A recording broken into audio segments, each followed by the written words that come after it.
court-circuit ou un problème, ne serait-ce au niveau électricité pure, hein, je me servirai que de ce problème-là.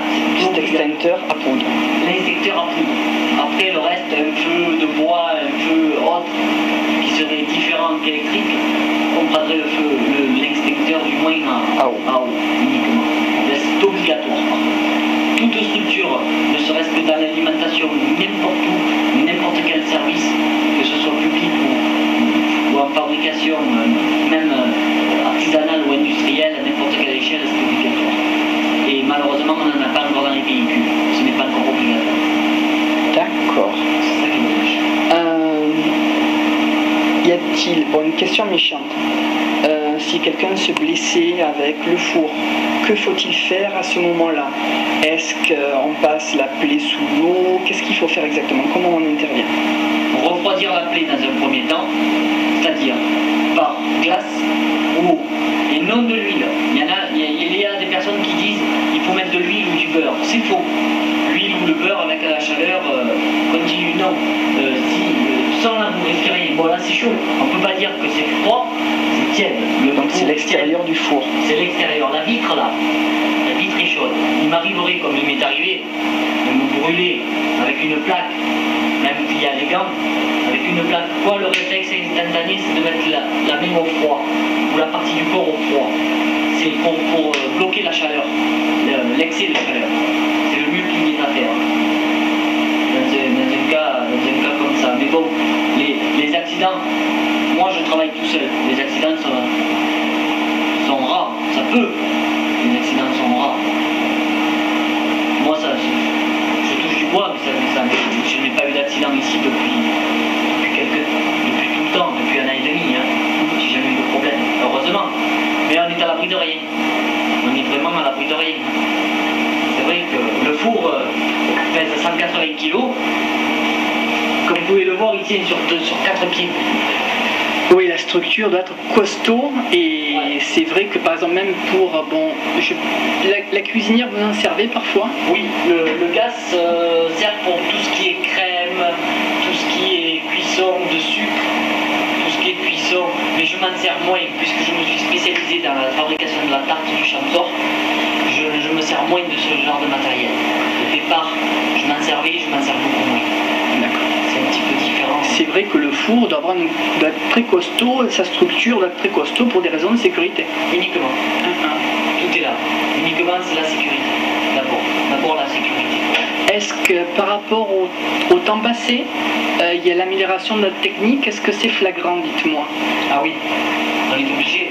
Si le matériel il contribue, ce qu'on a vu tout à l'heure, par exemple, à la fabrication de la pâte par la machine, avant, il ne faut pas l'oublier que c'était les gens qui le faisaient à la main. On pétrissait à la main. Donc là, c'est vrai que ça fait déjà une sacrée différence.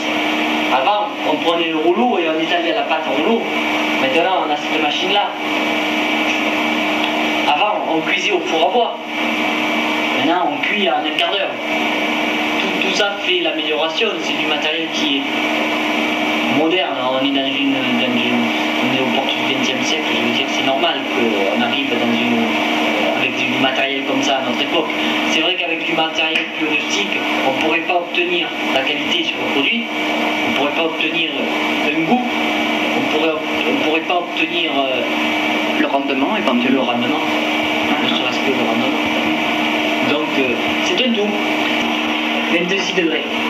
Alors, 26 degrés en combien de minutes? Combien de temps? En 5 minutes? 10 minutes? C'est 10 minutes. Eh oui, d'accord. Ça va très vite.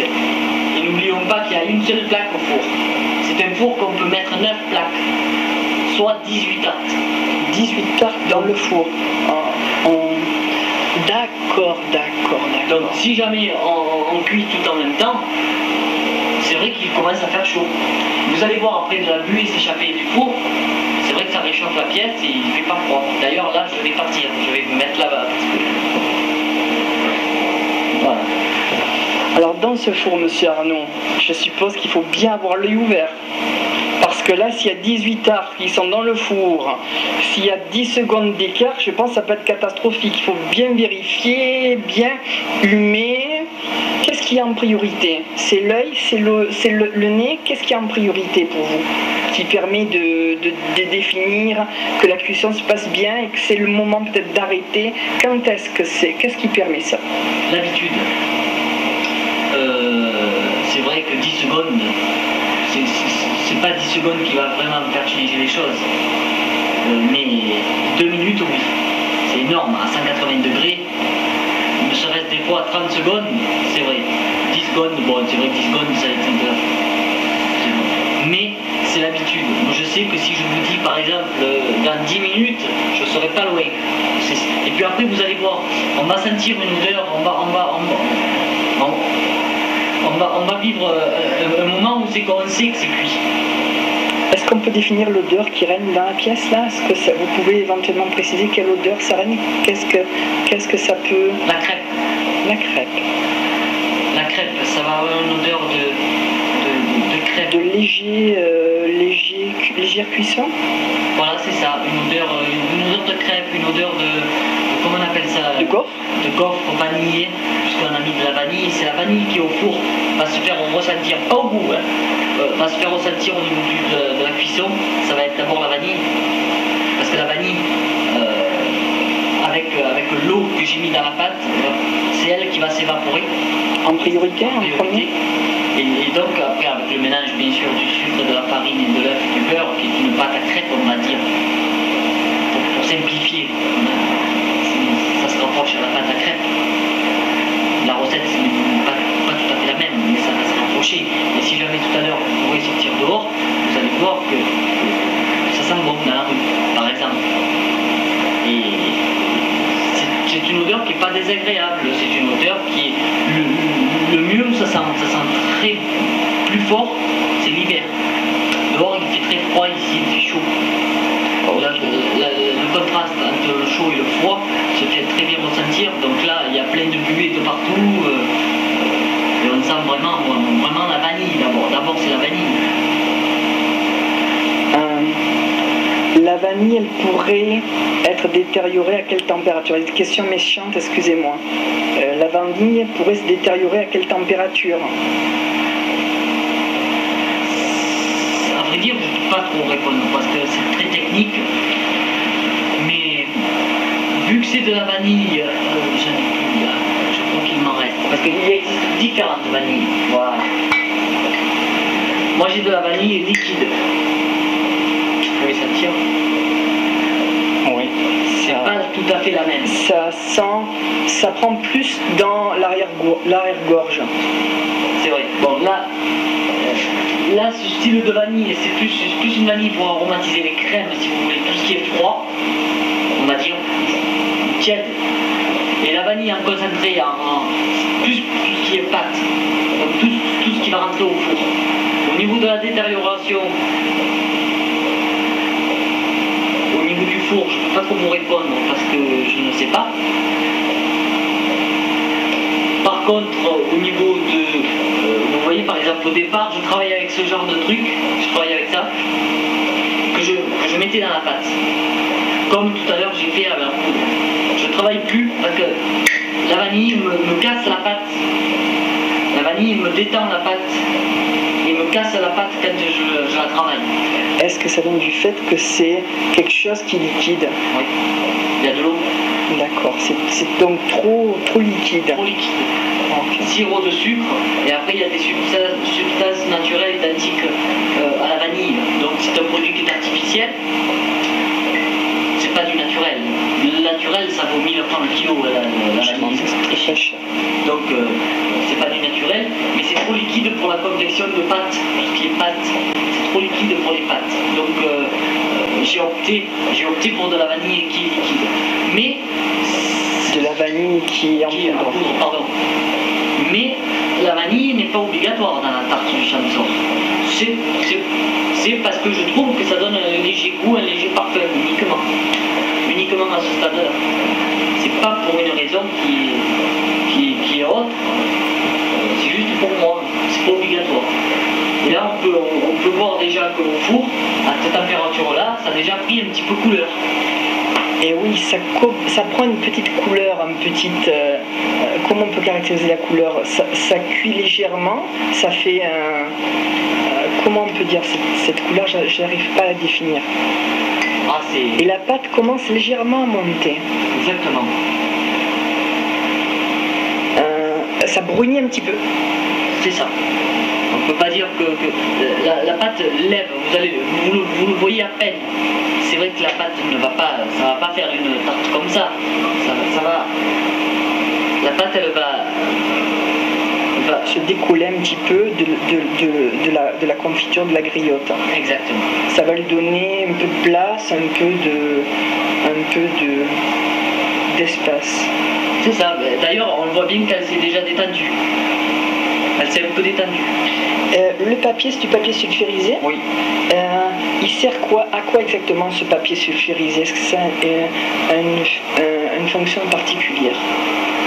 Ça ne sert uniquement prioritairement à moins salir, c'est une question de technique aussi de rapidité, à moins salir la plaque de cuisson, et à éviter que la tarte accroche à la plaque avec la cuisson.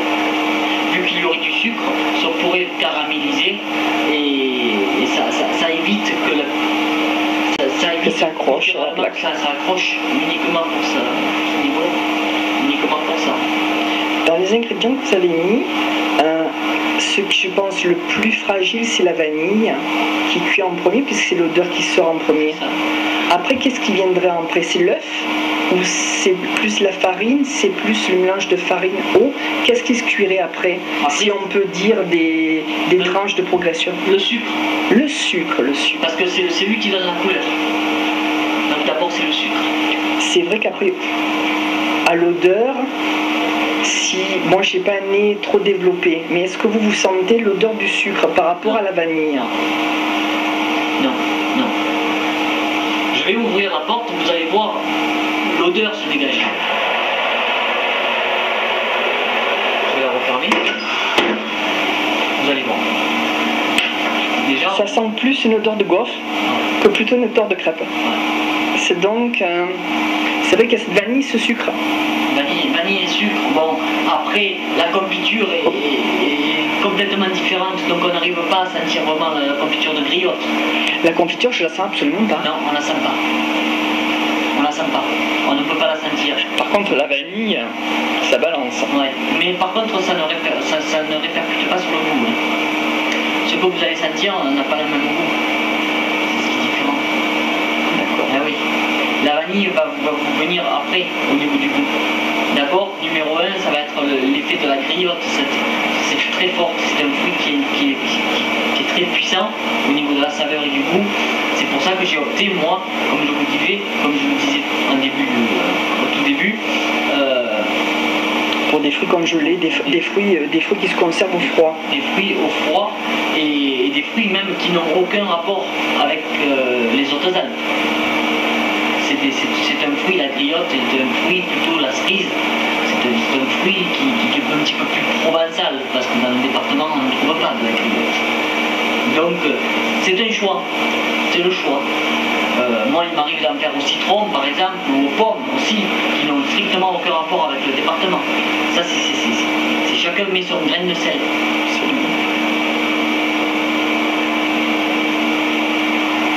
Comment se fait-il que le papier sulfurisé se mette à bouger à l'intérieur du four? Est-ce que c'est les vapeurs? Comment ça se fait? Je ne peux pas l'expliquer. Vous avez des ventilateurs en face. Ça vous propulse de l'air. C'est ce qui fait bouger le papier et c'est ce qui le fait soulever de la plaque. Ces ventilateurs, ils ont une fonction bien particulière, je suppose. Moi, je ne peux pas déterminer pourquoi. C'est ce qu'on appelle de l'air pulsé. L'air pulsé vous propulse de l'air inspiré de la pièce environnante, vous prend l'air, il y a des résistances qui chauffent l'air, ça vous jette de l'air et vous fait un circuit. Donc l'air rentre, se fait propulser vers le devant, d'où la plaque est chaude, et vous voyez des trous là sur le côté, l'air se réinfiltre par là et tourne. Donc ça donne une température constante de partout. Ah oui. C'est pour ça cette ventilation. Exactement. Nous, nos fours traditionnels, éventuellement pour une cuisinière traditionnelle dans une cuisine, il n'y a pas cette répartition de chaleur de partout au même moment. Tandis que dans ce four sophistiqué, ça permet d'avoir une température constante de partout au même endroit. Exactement. Si vous avez 18 tartes dans le four, la température est la même de partout. Tout à fait. D'accord, maintenant j'ai compris. Ça vous cuit aussi bien en haut que tout à fait en bas. Vous n'avez pas de problème à tout moment, c'est plus cuit là, c'est moins cuit là, c'est plus cuit là, c'est... Non, là c'est régulier de partout. Vous prenez, vous mettez tout en même temps, vous ressortez tout en même temps. Gain de temps. On revient sur le gain de temps. Et là on voit bien, regardez la cuisson. C'est aussi cuit devant que derrière. Absolument, les deux tartes donc on se brunissent doucement. Là un peu plus donc sur le dessus. Le dessus, ça porte un nom spécial? Non. C'est le dessus, moi j'ai toujours appelé ça le dessus. Hein. Non. Et dessous, c'est comment par rapport au papier sulfurisé, dessous, ça cuit pareil? Pareil. D'où l'avantage vu que la plaque, elle est... l'air circule aussi bien dessous que dessus. Vous n'avez pas plus de choix, c'est-à-dire que dessous, c'est aussi chaud que dessus. Donc le papier sulfurisé, lui, vous garde la chaleur et vous distribue la chaleur aussi bien en dessous que même si j'en mets un dessus, ça me cuit aussi bien. Ça sert à ça. C'est ce qu'on appelle le papier de cuisson, le papier sulfurisé, c'est typique pour tout ce qui est papier ingraissable, on va dire. C'est un papier qui pour les professionnels, non seulement ça n'accroche pas, et puis ça n'abîme pas la cuisson quelque part, ça ne gêne pas au niveau. J'ai une double question, monsieur Arnaud. La plaque est en quoi? Et éventuellement, si on changeait avec une grille, est-ce que la cuisson se ferait différemment? Oui, c'est une bonne question. Les plaques, c'est du fer, vous voyez, ça rouille. Ça rouille. C'est du simple, c'est du fer. Une grille. La grille. Si je cuis sur grille, ça cuit mieux. C'est vrai. Pourquoi? Qu'est-ce que ça veut dire grille? Ça cuit mieux. Ça cuit mieux parce que l'air arrive beaucoup plus facilement à ne pas chauffer la grille ou alors très peu. Par contre, l'avantage c'est que l'air va pouvoir circuler en dessous le papier sulfurisé et il y aura une meilleure cuisson. Mais, pourquoi on devrait alors à ce moment-là travailler sur des grilles? Je ne travaille pas sur des grilles pour des questions financières uniquement. Le prix d'une grille est le double qu'une prix d'une plaque. Donc, au niveau de la cuisson, l'un dans l'autre, ça ne se rend pas compte. Uniquement à ce niveau-là. Mais c'est une bonne question aussi parce que la grille, vous obtenez une meilleure cuisson dessous, c'est sûr. C'est sûr. Bon. Après, le problème c'est la finance, parce que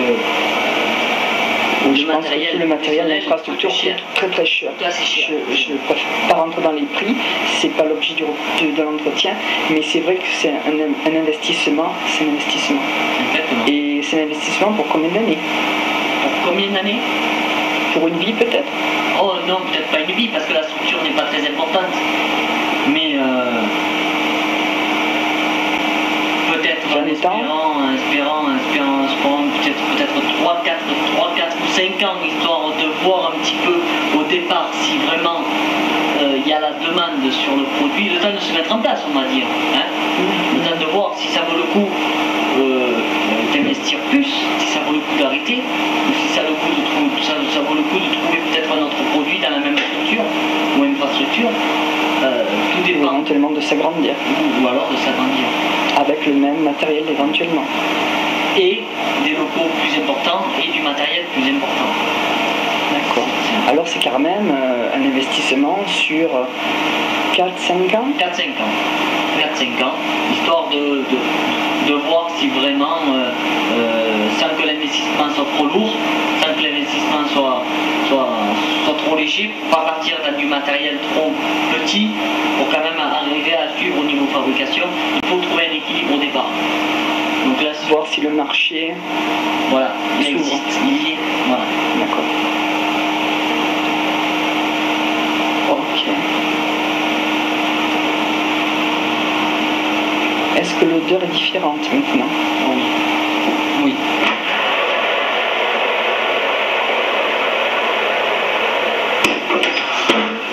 La couleur, du rouge qu'on est passé tout à l'heure, on est plus au grenat noir. C'est normal, c'est le sucre qu'il y a à l'intérieur de la confiture.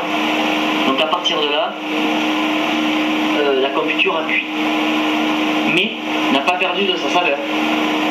Et je suppose qu'à la cuisson, ça dégage de la saveur. Le froid, ça hermétise la saveur, mais avec une température donc qui s'élève doucement, qui s'élève progressivement, ça dégage une certaine saveur. Ah oui. Question méchante, hein. Excusez-moi, je pose souvent des questions méchantes. Dites-moi, monsieur Arnaud, si on faisait chauffer trop par rapport à éventuellement sans que la pâte ne se brûle, si on faisait cuire la confiture à part, est-ce qu'il y aurait une température où la saveur pourrait se détériorer? Oui. On pouvait très bien chauffer le four à 300. La mettre 3 minutes ou 4 minutes, ça serait cuit. Ça aurait pris couleur, on va dire. Ça aurait la même couleur que ça. Mais de la confiture. Ça aurait saisi, ça ne serait pas cuit. Parce que la cuisson est trop rapide.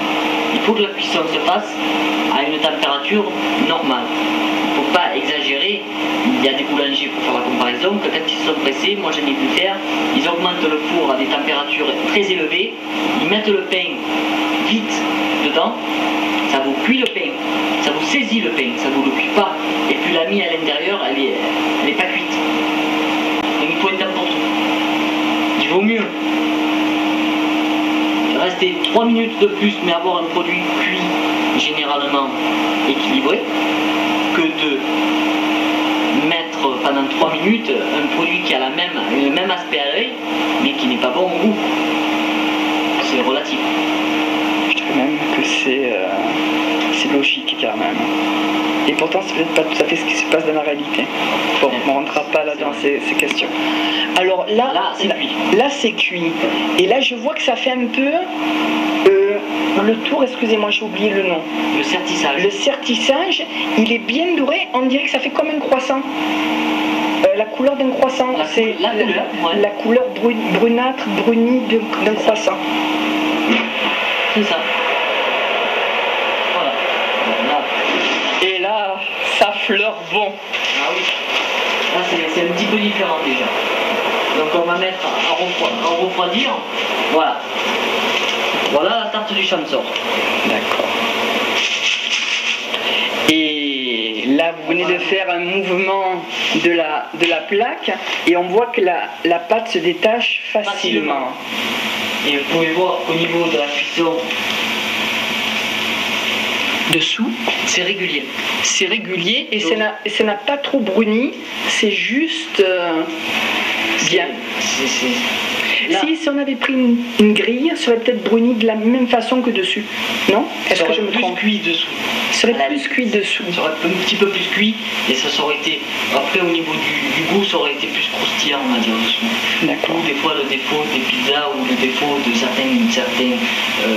certaines quiches, c'est que la pâte dessous est brune ou alors après trop de chaleur d'un coup. D'où le pain, donc comme tout à l'heure. Là je pense que là ça devrait. Là ça. Oui, là c'est clair, dessous c'est clair. Ouais. C'est bon, c'est régulier. Et le temps de repos là, avant de la déguster cette tourte, c'est de combien de temps? Voilà, là il faut que quand même elle se. Il faut compter bien à peu près une. Bon, avant de déguster, c'est au goût de chacun, mais il vaut mieux déguster ça froid. Autrement, vous avez chaud, ça va vous casser le goût, vous allez rien sentir. C'est comme un croissant. Jamais manger un croissant chaud. Déjà, d'une part, c'est indigeste, et d'une autre part, il n'y a pas de goût. C'est indigeste pourquoi, monsieur Arnaud? Un croissant chaud, c'est indigeste parce que vous avez l'intérieur, il y a plein d'air, il y a plein de l'eau ne s'est pas évaporée. Là, si vous voulez, c'est chaud, il reste encore de l'eau, d'où la fumée. Il faut attendre que ça s'évapore. Un croissant est indigeste comme le pain. Il faut attendre que le pain, ce qu'on appelle dans le jargon du métier, le pain remouille. Il faut attendre que le pain parte de son eau, parte de sa chaleur, de façon. Alors indigeste, pourquoi? Parce que ça va. Non seulement, ça peut gonfler dans l'estomac. Ça va continuer quelque part, pas de cuire, mais ça va vous faire un bloc. Quoi. Ça continue un processus comme si c'était pas terminé. Alors on attend que la pâte refroidisse, soit totalement refroidie, pour pouvoir la consommer. Autrement, au niveau du goût, là c'est trop chaud pour consommer. Mettons l'exemple, on coupe et vous dégustez, c'est immangeable parce que vous n'avez pas de goût. Mais alors vous ne sentez même pas la vanille, vous sentez absolument rien. Et accessoirement on pourrait se brûler la bouche et la langue parce que la confiture serait très très chaude. Ouais, trop chaud. Ah, c'est vrai que quand les enfants voient des bassines, des belles confitures, veulent mettre le doigt, ils ne remettent pas le doigt deux fois. Mais non. Ok, merci pour ce moment. Alors là, monsieur Arnaud, pour la conservation de ces tartes, combien de temps ça se conserve et comment faut-il les conserver? Est-ce qu'il y a une façon de les conserver plus particulière? Non, c'est un produit qui est naturel, il n'y a pas d'agent conservateur, comme vous avez pu le voir. Donc, au niveau de la conservation, c'est très simple. Il faut d'abord, premier temps, attendre que la tarte refroidisse, ou que la tarte soit tiède. Après que la tarte soit filmée, dans des conditions qui sont, là le cas, ça ne va pas être le cas peut-être pour vous, parce que c'est pas un produit qui va être commercialisé, on va dire, d'accord? Mais normalement, pour vous faire voir, après vous ferez voir un exemple, où la tarte, d'ailleurs je vais vous le faire voir de suite, comme la tarte est filmée, et au niveau de la conservation, il faut maximum consommer le plus rapidement dans les 10 jours. Filmer, c'est-à-dire mettre un film de papier, comment appelle-t-on ça? Voilà. Elle n'est pas sous vide, c'est un papier, comment on appelle ce papier? Du film. C'est du film. Film alimentaire. D'accord, du film alimentaire. Donc là, la différence, vous pouvez le voir, c'est la même conception, la même pâte, seulement j'ai décidé de la faire à bande. J'aurais pu très bien la faire à bande, mais c'était un choix. Ça ressemble plus à une tourte, mais c'est un choix aussi au niveau du parfum. Ça, c'est un petit peu différent qu'une tarte à la myrtille, par exemple. Ça, c'est une tarte à base de fruits, à la cerise. Donc, vous allez ressentir, si j'aurais fait ce genre de décor, ce genre de présentation, la cerise, vous l'aurez moins ressenti. Là, ça fait plus pâte. D'ailleurs, quand vous la couperez, vous verrez bien la pâte, le fruit et la pâte. C'est vrai que là, le fruit est entier, c'est de la griotte entière. Ah ben, vous l'avez vu. Oui, je l'ai vu. Est-ce qu'il y a les noyaux, pardon? Oui, alors ça peut arriver. Il faut faire attention. Précisez, hein? Il faut faire attention. Des noyaux existent. Bon, je ne dis pas que vous allez en avoir à revendre, ou alors vous tombez, il y a plein de noyaux, non, c'est faux. Mais, étant un produit artisanal, on ne peut pas faire autrement. Donc là, il y a les noyaux dans les griottes? Non, pas toutes. Hein. Ah bon, alors là, c'est quand même, nous avons allégé le travail, entre guillemets, le travail des dégustations. Non, il n'y a pas de souci. Hein. Il n'y en a pas. Il y en a peut-être une, je veux dire, un noyau peut-être. Alors, à consommer avec beaucoup d'attention. C'est intéressant qu'il y ait un petit noyau parce que ça permettra de la manger moins vite et de l'apprécier beaucoup plus. Possible. Alors, à laisser dans le placard de la cuisine, il ne faut pas la mettre au frais. Pourquoi? Parce que, d'une part, la pâte qui a du beurre à l'intérieur, vous allez avoir déjà une perte de goût, une perte de saveur. D'une autre part, la pâte qui est en pur beurre, ça va vous durcir la pâte et ça va tout s'émietter au niveau de la texture de la pâte. J'ai pas compris cette deuxième façon. La pâte, vu qu'il y a du beurre à l'intérieur, si vous mettez votre tarte au frigo, la pâte sera onctueuse va s'émietter complètement. Ah d'accord. Plus dans la structure de la pâte. Oui. D'accord. Et puis il va avoir une perte de goût. Ça serait dommage. Donc, Par exemple, mettons l'exemple, vous en consommez que la moitié. Vous prenez l'autre moitié et puis vous y mettez du film normal ou même du papier alu et vous laissez dans le placard de la cuisine. Il me disait ça ne risque absolument rien. Après 10 jours, c'est pas que c'est pas bon. Après 10 jours, c'est consommable. Mais vous allez avoir au niveau du goût, ça va être différent. Ça va être unique, ça va être différent. C'est un pur beurre, il n'y a pas d'agent conservateur. Ok, monsieur Arnaud. Je vous remercie beaucoup pour aujourd'hui. Nous étions à Embrun et aujourd'hui nous sommes le 13 août 1998 et vous m'avez accueilli chez vous, c'est très gentil de votre part, ainsi que votre dame, que je remercie beaucoup.